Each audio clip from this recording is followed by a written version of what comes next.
Raoul Steve Gouloukan, bonjour. Bonjour, René Soglo. Nous allons faire place à la rubrique Voile sur le monde et nous mettons les voiles ce matin. On n'ira pas bien loin. Nous sommes au Niger où les autorités ont interdit l'exportation du bétail. Oui, les autorités nigériennes interdisent l'exportation de bétail.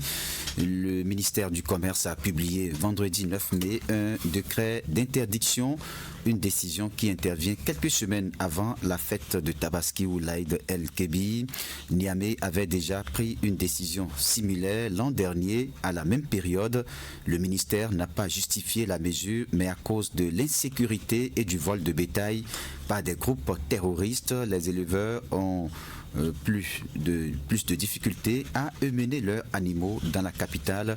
Conséquence, les vendeurs augmentent les prix à l'approche de la Tabaski.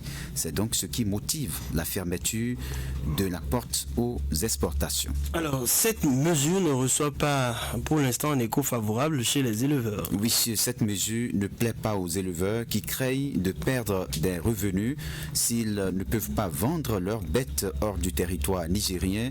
C'est ce que dit en tout cas la fédération Ensemble pour l'élevage qui regroupe une cinquantaine d'associations du secteur au Niger.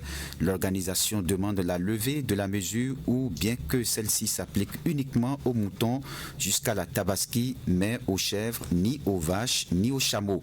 Les éleveurs craignent un manque à gagner s'ils ne peuvent pas exporter alors qu'habituellement le Niger est un exportateur. La région vers le Nigeria ou encore la Côte d'Ivoire. La fédération demande donc l'abandon de cette mesure, au moins pour certains animaux.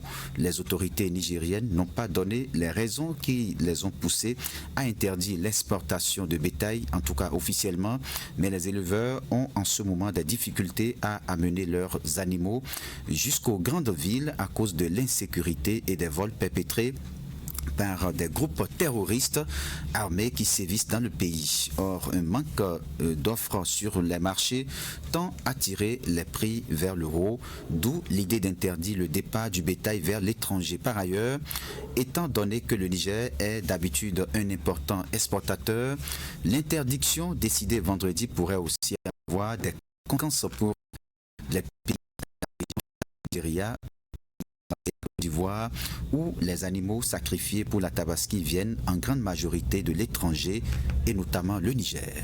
Alors, pour le temps, au Burkina Faso, le pays a été le théâtre d'une série d'attaques terroristes qui a touché plusieurs régions. Oui, au Burkina Faso, plusieurs attaques ont été menées ce dimanche 11 mai par les groupes armés terroristes des combattants du Jenin, le groupe de soutien à l'islam et aux musulmans liés à ont lancé une offensive contre le camp militaire de Djibo dans la région du Sahel, des localités dont Solé dans le nord, Sabsé au centre-nord ou Yondé dans le centre-est ont également été visés par des attaques.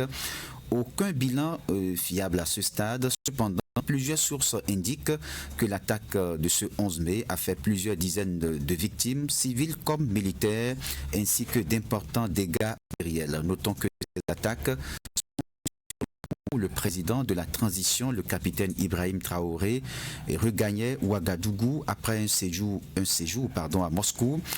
Pendant ce séjour, il s'est entretenu justement le 10 mai avec le président russe Vladimir Poutine sur la coopération entre les deux pays. Merci à vous. Raoul Steve Gouloukan, la une des journaux à présent. Ce matin, nous sommes